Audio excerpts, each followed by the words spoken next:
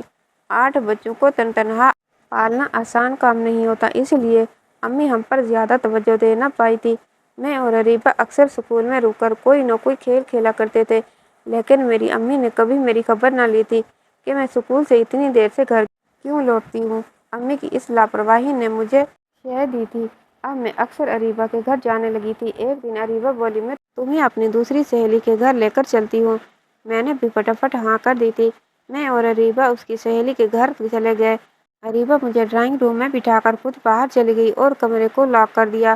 Lock کی آواز سن کر تو میں گھبرا گئی تھی، مگر پھر خیال آیا کہ شاید اس نے کوئی شرارت کی ہو۔ مگر مجھے بیٹھے بیٹھے جب کافی دیر بیت گئی تھی تو مجھ پر آشکار ہوا کہ یہ شرارت نہ تھی، صحیح معنوں میں مجھ پر قیامت ٹوٹی تھی۔ میں بھاگ کر دروازے تک گئی اور زور زور سے دروازہ بجانے لگی۔ تب ہی 2 مرد کمرے میں داخل ہوئے۔ دونوں ہی شکل سے بڑے خطرناک محسوس ہوئے تھے۔ ایک بولا، اب دروازے پر دستک دینے کی غلطی مت کرنا، ورنہ میں تمہیں بھوکے کتوں کے آگے پھینک دوں گا۔ اس کی بات سن کر میں لرز کر رہ گئی تھی۔ مجھے رہ کر امی کا خیال آ رہا تھا۔ میں جانتی تھی وہ میری فکر میں گھل رہی ہوں گی۔ میں رو کر اللہ سے مدد مانگنے لگی تھی۔ اتنے میں مغرب کی اذانیں بھی گونجنے لگی تھی۔ اب تو میری رہی سہی ہمت بھی جواب دینے لگی تھی۔ میں نے ایک بار پھر سے اٹھ کر دروازے پر دستک دینی شروع کر دی۔ ایک بار پھر سے دروازہ کھلا تو میں ڈر کر 2 قدم پیچھے ہٹ گئی تھی، مگر اس بار کمرے میں داخل ہونے والا مرد کوئی اور ہی تھا۔ وہ مجھے دیکھ کر چونک گیا۔ وہ بڑی دیر تک مجھے یوں ہی دیکھتا رہا، پھر باہر نکل کر اپنے ان دونوں آدمیوں کو جھڑکنے لگا تھا۔ پھر مجھے ہاتھ سے پکڑ کر باہر لے گیا اور گاڑی میں بٹھا کر بولا، مجھے اپنے گھر کا راستہ بتا دو۔ میں نے گھر کا راستہ بتایا تو وہ خاموشی سے مجھے گھر تک چھوڑ کر واپس چلا گیا تھا۔ میں گھر داخل ہوئی تو چپ چاپ کمرے میں جا کر بیٹھ گئی۔ اتنے میں میری امی کمرے میں داخل ہوئی اور میری کمر پر 2 تھپڑ مار کر بولی، کب سے تمہیں آوازیں دے رہی ہوں، مجال ہے جو تم نے ایک بار بھی پلٹ کر جواب دیا ہو۔ میری حیرت کی کوئی انتہا نہ رہی تھی۔ میری امی کو بالکل خبر نہ ہوئی تھی کہ میں اتنی دیر تک گھر سے غائب رہی ہوں۔ مجھے امی پر بڑا غصہ آیا تھا۔ اس دن کے بعد میں اپنی بہنوں کا خیال خود سے رکھنے لگی تھی۔ اگلے دن سکول گئی تو اریبہ نہ آئی تھی، پھر وہ کبھی بھی لوٹ کر سکول نہ آئی۔ اب سامنے اس مرد کو دیکھ کر میں چونک گئی تھی۔ یہ تو وہی تھا جس نے مجھے اس شام گھر تک پہنچایا تھا۔ وہ اب میرے گھر آخر کیا لینے آیا تھا؟ اس آدمی نے امی کا تکیہ اٹھایا اور نیچے پیسے رکھ دیے۔ وہ جیسے ہی واپس پلٹنے لگا، امی نے اس کی کلائی سے پکڑ کر روک لیا تھا۔ امی غصے سے بولی، کون ہو تم؟ میں نے جلدی سے اٹھ کر کمرے کا بڑا بلب روشن کر دیا تھا۔ سارا کمرہ روشنی میں نہا گیا تھا۔ امی کی نظر جیسے ہی اس مرد پر پڑی، امی چیخ کر بولی، سرفراز، یہ تم تھے؟ میں آگے بڑھی اور روتے ہوئے بولی، آخر یہ سب ہو کیا رہا ہے؟ وہ مرد آگے بڑھا اور میرے سر پر ہاتھ رکھ کر بولا، میں تمہیں سب کچھ بتاتا ہوں۔ میرا نام سرفراز ہے۔ جوانی میں میری شادی ماموں کی یتیم بیٹی سے ہو گئی تھی۔ وہ لڑکی جانتی ہو کون تھی؟ وہ تمہاری ماں تھی۔ مجھے تمہاری ماں سے نفرت تھی۔ میں اس سے شادی کرنا ہی نہیں چاہتا تھا، مگر میری والدہ نے مجھے اپنے بھائی کی محبت میں مجبور ہو کر میری شادی اس سے کر دی تھی۔ جب میری بیوی حاملہ تھی تو میں نے اس پر بدکاری کا الزام لگا دیا تھا اور کہا، یہ تو میری اولاد ہے ہی نہیں، نہ جانے کس کس کا گناہ کوکھ میں لے کر پھر رہی ہو۔ میں نے اس کو بدنام کر کے گھر سے نکال دیا تو اس نے مجھے بد دعا دی تھی کہ تم ساری زندگی اولاد کو ترسو گے، لیکن میں نے اس بات کی کوئی اہمیت نہ دی۔ یوں میں گاؤں چھوڑ کر شہر چلا گیا اور چھوٹی موٹی ڈکیتیاں کر کے پیسہ بنانے لگا تھا۔ پھر میں گناہوں کی دلدل میں دھنستا ہی چلا گیا تھا اور میں نے بچیوں کو اغوا کرنا شروع کر دیا۔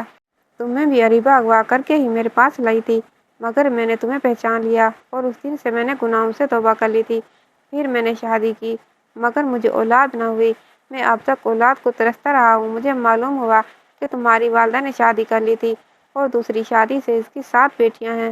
پھر مجھے اس کے شوہر کے انتقال اور تم لوگوں کی غربت کا پتہ چلا تو میں رات کے اندھیرے میں سب سے چھپ کر، اللہ کو گواہ بنا کر